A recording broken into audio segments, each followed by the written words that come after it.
Hello everyone welcome to खबरपति टक official my YouTube channel को स्वागत जनाऊँगी। आशा करुच्ची आपण मैंने समस्ते बहुत ही भल थे।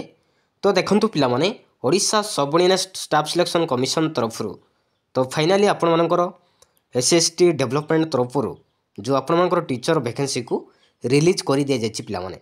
तो यहाँ हूँ पिला माने हिंदी टीचर पाई।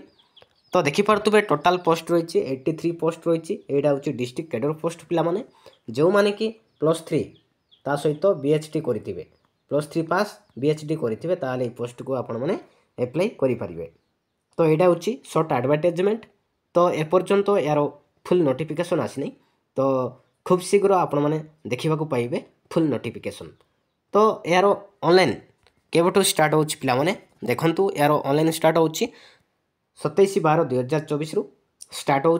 लास्ट डेट रोचे पाने 22/1/2025 पर्यंत। थैंक यू पिला माने।